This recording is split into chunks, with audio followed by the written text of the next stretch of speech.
Hello and welcome to Tom's Garage, and in today's video I'm going to be showing you what I carry in my car at all times, and I'm going to be showing you how to prepare your car for a long road trip and what checks you should do. These are the items that I carry in my car at all times: a battery booster and some spare engine oil. You never know when you might need it. This also comes with 3 USB chargers just in case my phone decides to die or just in case of an emergency. Comes with flashlight in case it's dark. Obviously the positive and negative terminals, and it also comes with an air compressor as well, just in case my tyre goes flat or anything of the sorts like that. Let's start off with one of the most basic things that you can do, and that is how to check your tyre tread. Now that we're at the wheel, I'm going to show you how to check your tread. Grab your finger, or just grab a single penny and run your finger down the tread. You'll soon come to a small hump just here. In this case it's just here. What this indicates is the minimum tread depth that your tyre has to be. So in this case I have plenty of tread left on these two front tyres, but if you're anywhere near close to this little hump, then you're going to need to change your front tyres, and you're going to need to do this on all 4 of your wheels. The next big thing that you need to check is fluids. Your engine oil, your brake fluid, your coolant fluid, your power steering fluid, and if you want to see how to check your engine fluid, click the video right here and it will link you to my video on how to check your engine oil levels. We're now at the coolant reservoir, and as you can see there's a minimum line and there's a maximum line. In this case my coolant is just below the minimum line. This is fine, but make sure that it's not too low, or make sure that there is fluid in here. You're going to need to check your owner's manual to make sure that you get the correct coolant fluid for your vehicle. On this car, this is where the power steering fluid will go. If your car has it, it should have a dipstick. You can see the lines there. So you can see the maximum line. My power steering fluid is at the maximum line, so this is all good for me. I don't need to top this up. If you do need to top this up, then please make sure that you check your local hardware store or auto parts store to make sure that you get the correct power steering fluid for your vehicle. Over here is where the brake fluid would go.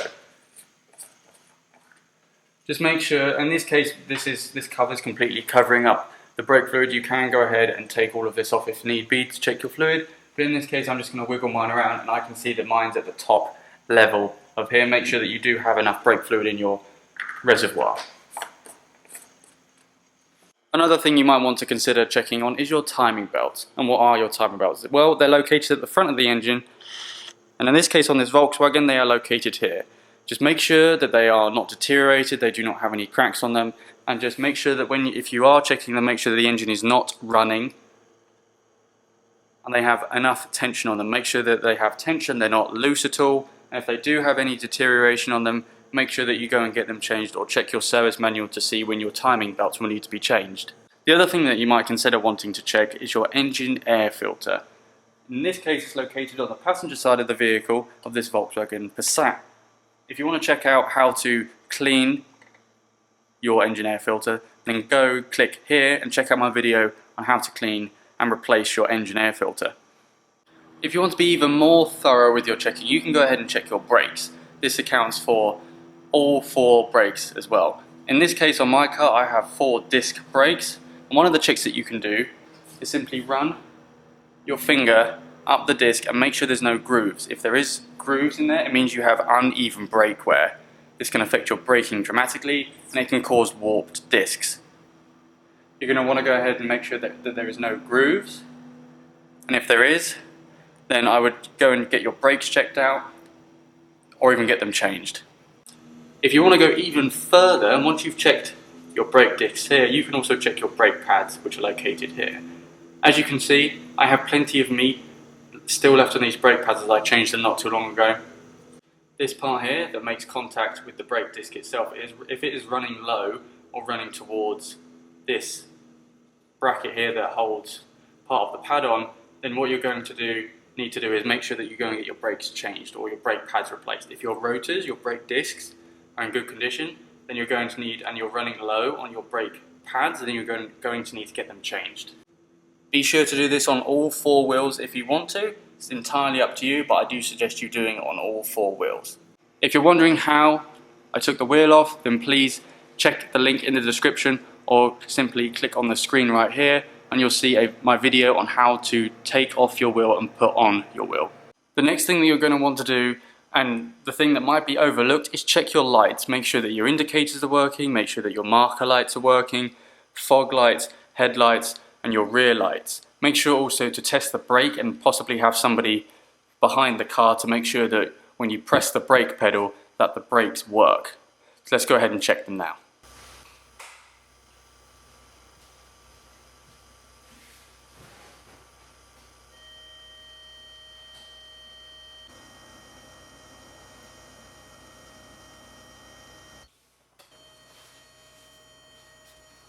I hope you enjoyed the simple checks that you can do on your car before a road trip, or any road trip for that matter, including the tyres, the engine, the lights and so on.